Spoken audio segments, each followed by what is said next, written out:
Yo, chef. I mean, big time chef, fellas. Where some of the brothers hire him when they're trying to impress a lady because Mike can throw down so well in the kitchen. But among other things, How did you talk about that? Oh, he loved it. Oh, for real? Yeah, he said he couldn't even lie. Did he? I was gonna say, did he feel like he cooked? No, he didn't feel he's like, I didn't do this. I ain't mad if he did. No, he couldn't pull that off. You know that. What's going on, y'all? It's your man, Stephen Bardo, point guard, coming back to you. I got my main man, Michael Easterling, man. Mike. How's it going, brother? Good to see you, man. Likewise. Thanks for taking the time, guys. It's a pleasure. Fellas, everybody needs a Michael Easterling when they come to a new country, man, because this brother was one of the reasons, he doesn't know this, but he's one of the reasons why I came here, because he was so welcoming, so friendly, and he was able to plug me in a lot of different places. So, Mike, you come to Playa del Carmen, the Riviera Maya region, this is your plug. Mike, I want to give our viewers a sense of your background. Can you enlighten them about where you come from and whatnot? Where I come from. So, yeah, I'm a country boy from Cleveland, Ohio. And born and raised in Cleveland, raised a family there, lived in New Jersey, lived a bunch of places, but for like the 10 years prior to moving here, we were living in North New Jersey, just outside New York City, and moved back to Ohio for the year during COVID. Went through, personal change of life with my wife at the time. Sure. And moved out here to visit a friend as a single person right in about March of 2021. Okay. So yeah, I'm going on 5 years here. It'll be 5 years. I came for 2 weeks and have not looked back. That'll tell you how special Playa is. Yeah, have not looked back. So tell me, what was your impetus to leave the country? What was your impetus to go somewhere outside the United States? Man, literally, I came for a visit. I knew at the time that I moved back to Cleveland, I knew that my commitment was to stay there for 1 year, to get my youngest son graduated out of high school.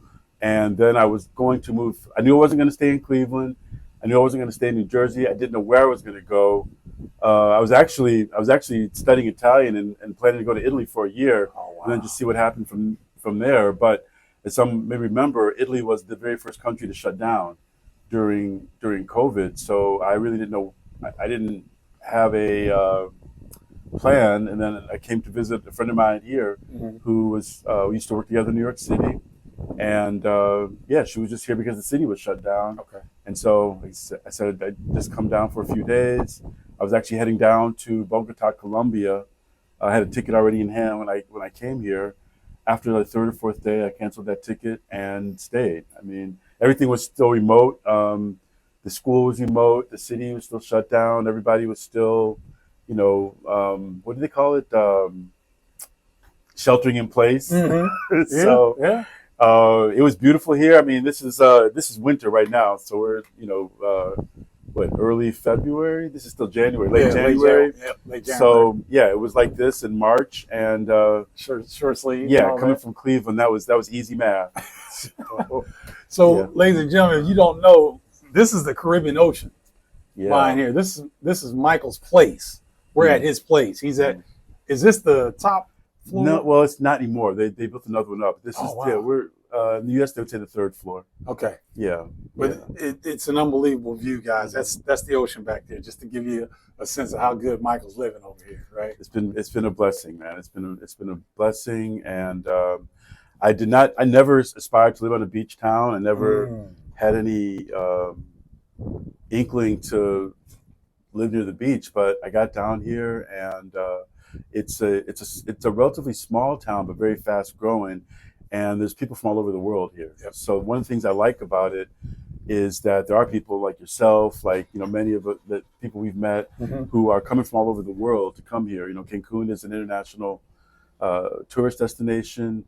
So for the small town that it is, it does have a kind of a cosmopolitan feel to it. I agree. Yeah, and so that was attractive, and obviously the weather and the quality of the food, and it was easy. I mean, at the time it was much less expensive even than it is now, and so I've been working remote since the '90s. I've been working remote since they called it telecommuting. For those who might remember that, but that was easy. as far as work goes, and I still do work in the States primarily, Okay. and picked up a couple local clients, but I'm basically still working in the United States, and I have just been fortunate and blessed to be here. And it's a closer flight. Like I said, my parents, it's a like 3 hour flight Yep. back to Cleveland. Same as Chicago. Yeah, exactly. So it's easy to get back and forth and see my family. Yeah, it just worked out. Everything just kind of lined up, and it literally took me about. I got here on a Wednesday, and I think I was decided to stay by that Sunday. Wow. Yeah, didn't take. It wasn't a grand plan. It just felt right, and yeah, things have aligned and keep aligning. Yeah, that's great. Yeah. Man. So, Michael, share with our guys, man, because we're with the brothers here, right? Yeah. Share with the brothers, what have you seen that trips guys up from not having success when they come down here? Is there one or two factors that you've noticed, or something like that? I mean, I can say for myself that, and I got here, like I said, during COVID. Everybody had money. Nobody had jobs. Nobody had to work. It was parties every night. And there are, I don't know exactly what the official numbers are, but as far as like black people moving down here, there are far more single women than single men. I think at the first night I got here, there was this party called Juke Joint going on.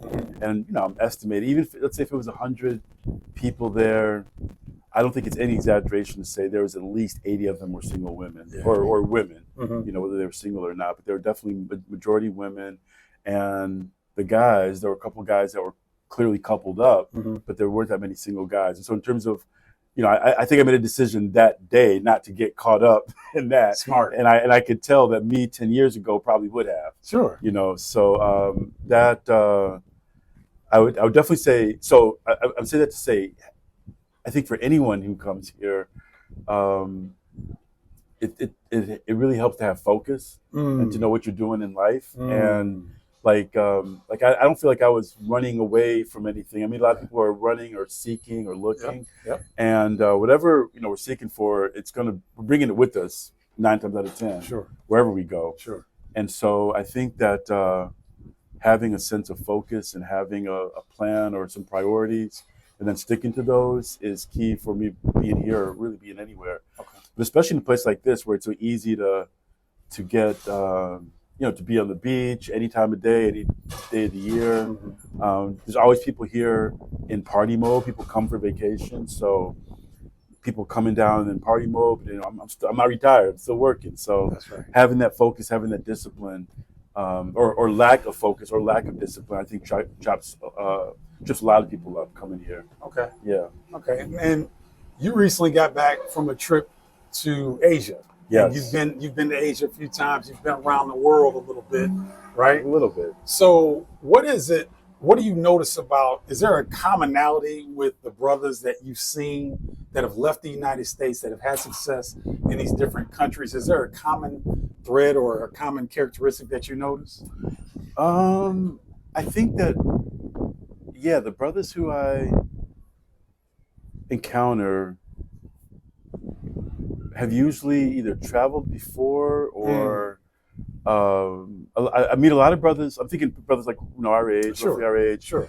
I think that a lot have come out of the military, so they've been around the world a bit. So being in other countries is not new. Right. It might have been some time since they've really done it like that, but I found that's one common element. Or let's say, I think a lot of these guys actually are either military or maybe a couple tech guys. Okay. I've met, guys who work in technology and have been working remotely for some time and have traveled maybe extensively throughout the United States. That makes sense. And have that ease of mobility. And but I really honestly don't really encounter. I mean, I'm by myself a lot too. That's right. I think that might be another thing that I've noticed. I think a lot of us that come down here are alone quite a bit. And I don't know that I had some friends recently ask me about loneliness, and I don't necessarily. I am alone a whole lot, but I don't necessarily feel lonely. I know there's That always makes that's a good distinction. yeah, because there's always things to do, and I think it kind of go back to the why. Like I know I have goals, things that I'm working on while I'm here, and so that really it's the same where I'm at. I traveled a lot in the United States, doing work, so my routine pretty much stays the same regardless of where I am. And there's obviously better weather here, better breaks. Sure. I take breaks, but yeah, I think a lot of the guys have either had mobility before, or guys who have recently divorced or separated, maybe just exploring in a different way. But even those guys, I think, have had some kind of mobility prior to coming here. Okay. And or like I said, that military experience has been pretty.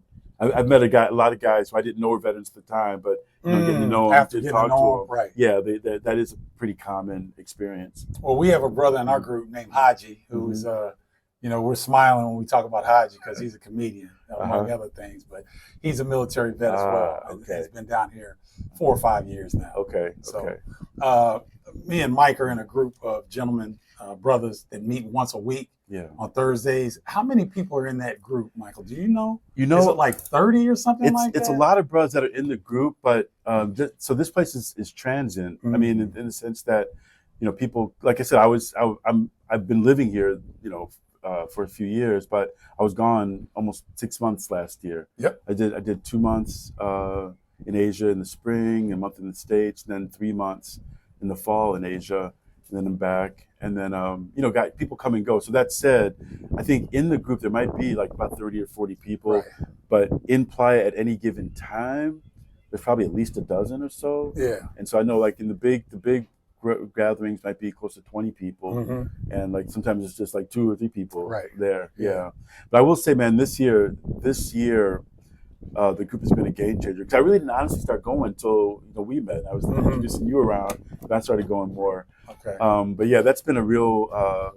I'd say that's been the high point of my last year in terms of relationships, in terms of like really having it feel like community, and having to know that even like I know the sisters tend to get together a lot more intentionally, a lot more frequently, and with ours, it's like there's really never an agenda or anything like that, other than that we're just getting together. Yep. But yeah, that for me in these last 12 months, that's really been something that's really helped me feel grounded in the space and really make it feel more like home. Yeah. So what you're hearing, guys, Mike's talking about that sense of community, and that's been huge for me. I've been down here 9 months now, and I'm kind of a newbie, but the fact that Michael, Kareem, Tall Kareem, Haji, Mark, all these brothers, man, we get together. And like Mike said, when the brothers are in town, they try to make it. Yeah. But it's people are coming and going all the time. Right. So Michael, you do a lot of different things, man. Like this is the Michael. If you look up Renaissance man in the dictionary, his picture's gonna come up, and you're gonna understand what I'm talking about here in a second. Mike, give them a sense of some of the things that we'd be here all day if you told them everything. So yeah, share with them something like you're a really good chef. What else do you do, Mike? I mean, I guess generally in terms of my work, I do. It's called capacity development. So I work primarily with nonprofits and small business, and I started off doing grant writing and proposal writing. I worked in nonprofit for several years in the United States, and usually when we're writing proposals or trying to get funding for an organization, there's usually other things going on or not going on. Okay. Like maybe they need a budget, maybe they need help with their board. These last couple of years, I've been doing a lot with their technology, getting their website or electronic payments up to speed. So yeah, I do all that for my clients. I also I did executive search in a different life. Yeah, we had a couple of, Tommy, I guess, for those who remember. More than a couple times been called Tommy. Like, this guy, man, please, it's funny in these travels. Yeah, I've gotten a lot of people. I'm not retired. I'm not working for any 3-letter government agency or nothing like that. I have sacrificed some level of what people might call stability for freedom. That's true too. Yeah, I feel that. Yeah. And so that's definitely been a big part of it. So yeah, I just someone asked me, does the entrepreneurial life scare me? Because sometimes it can be way up, sometimes it can be way down, and that I've gotten used to that. And, learn how to budget and Sure. anticipate. Sure. What scares me is doing something that I can't stand because I feel like I have to or have no other choice. That scares me a lot. So That's I've real. done whatever I got to do to not do that. Oh, I love that. Yeah, yeah, I love that. yeah. So you were talking about man, it just escaped me. You made a great point. I just lost it. But let me keep going here. It's said that you don't choose Playa. Playa chooses you. Mm. Do you agree with that statement?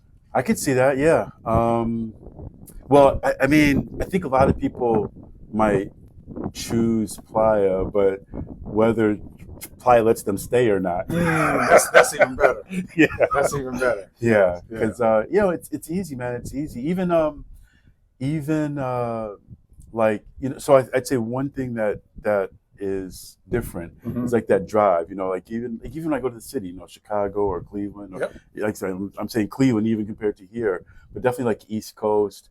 There's I mean, it takes a grind to pay rent, to pay bills, to pay car, and all the things. Sure. And here, like I haven't had a car since I moved here. I don't own a car. I really don't know how much gas costs. Isn't that a beautiful thing? Yeah, right. Man. Like when I find out, I'm very surprised. Okay. But yeah, all that car insurance, car maintenance, and the expenses are low in general. I just got I don't even want to say how low my electric bill was, but yeah, it was. Yeah, and so it's just my point though in saying that is that it's easy to not push so hard, and that can go both ways, because sometimes there's things I need to get done. I'm like, I'll start later, because you got the ocean right there. Right, yeah. exactly. And so it definitely requires discipline, and it's in terms of Playa keeping people. I think the one thing that really makes a difference is like knowing like why. Like being able for me to answer why I'm here. Like, what am I doing? And every time I go away, like even if I'm going away for a month, if I go away for a couple months, I come back and see how it feels. Like, does this place still work? Am I still getting done what I need to get done? I like that. Am I still motivated? Am I still like, does it still feel right? Or am I like just making it happen? And so far, it still feels great. And this is home. I had a friend just visit recently, and the first thing she said was like, it feels like home in here. I've been in the same apartment. I think I've actually been in this physical space. Maybe there's one place, I'm in my 50s now, maybe there's one place in my adult life that I've lived longer, but I think this is fast approaching like the longest I've been in any one place. And that's cool. Really my whole adult life, yeah. That's really cool. Yeah. Can you speak to the arbitrage that we have access to with the U.S. dollar? What I try to explain to these brothers when they come to areas like Thailand, or Colombia, right, or Dominican Republic that are a lot less expensive. Yeah. Can you talk about the advantages that we have with the U.S. dollar, as long as the U.S. dollar holds us? Yeah. If it's valid. Yeah. Go ahead. So when I got here, it was like the dollar was a little bit better than 20 to 1. So one. Oh, for real? Yeah. So $1 was 20 pesos. Wow. Right now it's around 17. I think the lowest since I've been here, I think maybe it was the first or second year of the Biden administration, it dropped down to under 16. Really? Yeah. So it didn't stay like that for too long, but I remember one month I paid rent because my rent, for example, stays in pesos the whole time. But now it's like 15% higher than it was last year, just because of the fluctuation of the dollar. So that's one area where the strength of the dollar it makes a real difference. Sure. But on the other side, food, like hold on, don't hit the table. It'll shake. Gotcha. Go ahead. It's cool. Yeah. Go ahead. You talking about the cost of food? Yeah, it's so much less here. Especially, I do cook a lot, and the cost of food compared to the United States is so different, and the quality is so much better. Like just something simple as orange juice. Like I know like fresh squeeze. You buy juice in the fruteria, any place. Yep. They're squeezing it the night before or the morning of, and a full liter might be like $3 now. Not even. It's like maybe $2.50, something like that.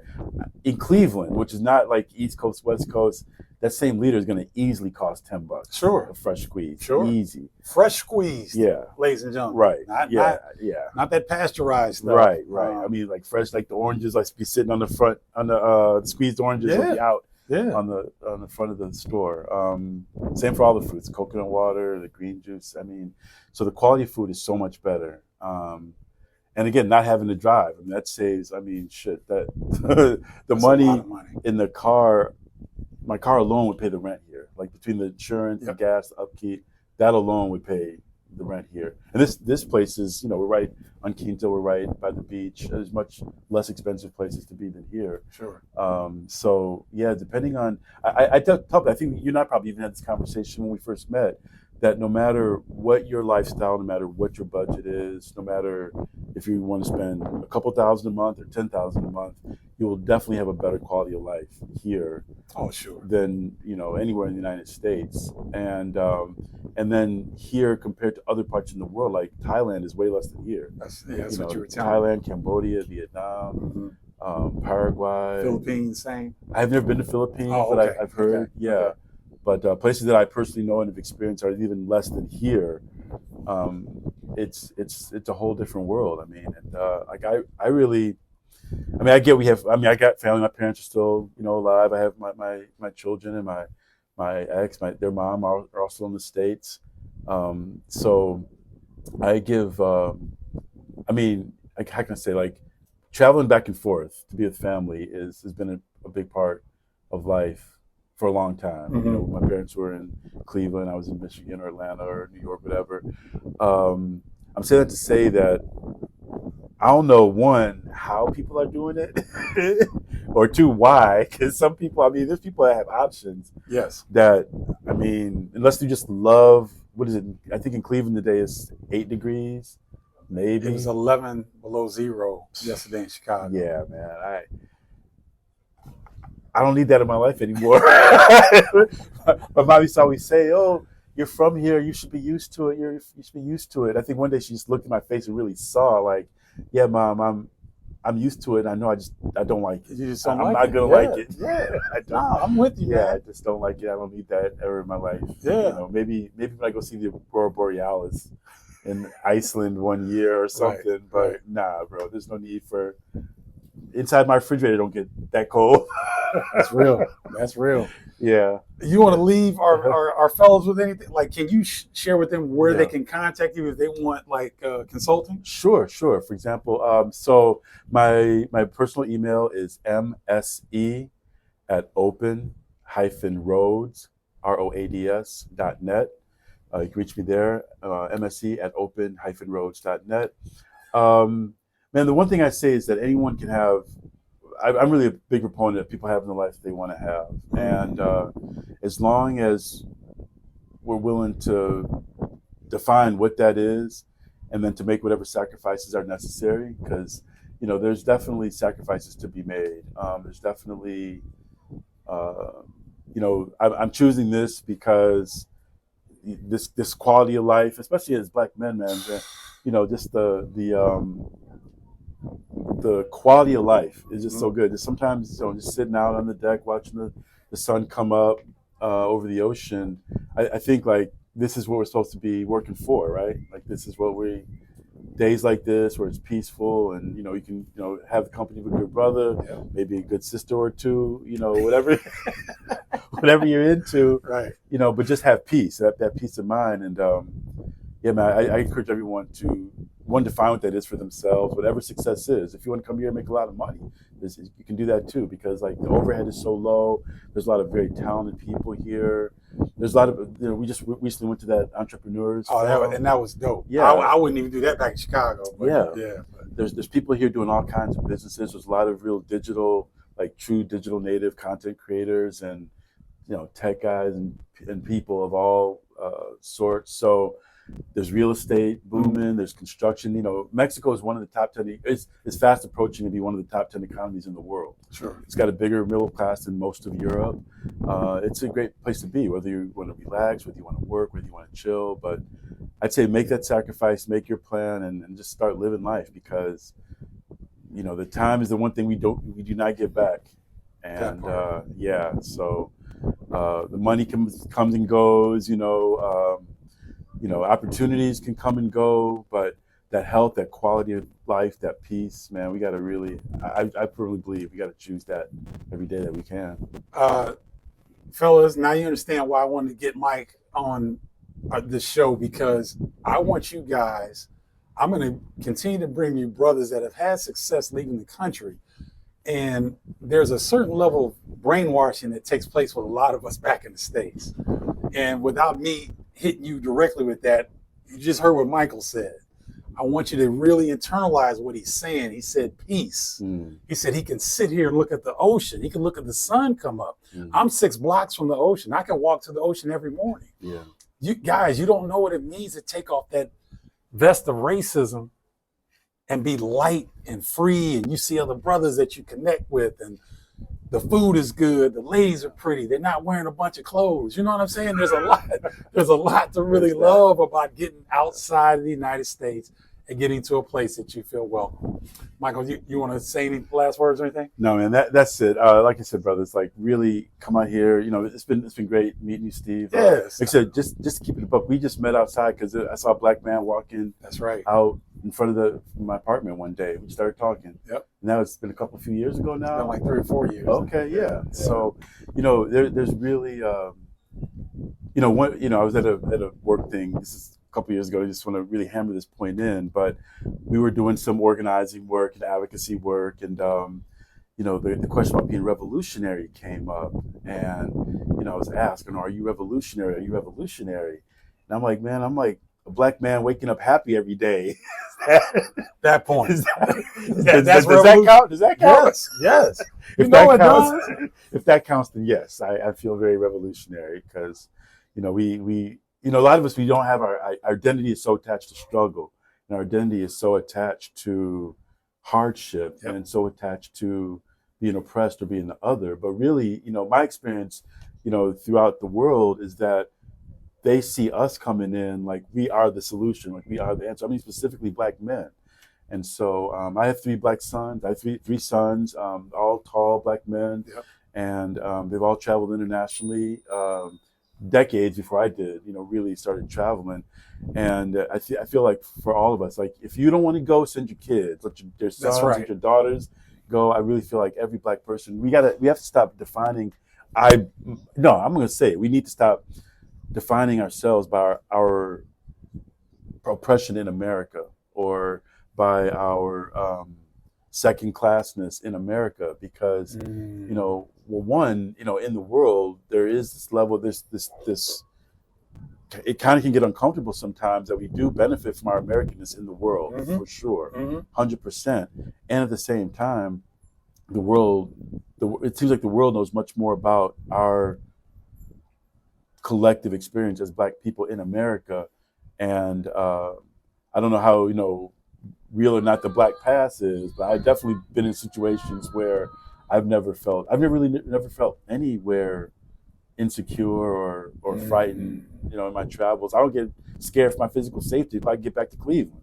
Back in the United States. I mean, seriously, bro, like for real. That's real. I never worry about my safety when I'm traveling in the world. It's only when I'm, trying to get gas around the corner from where I live. It's like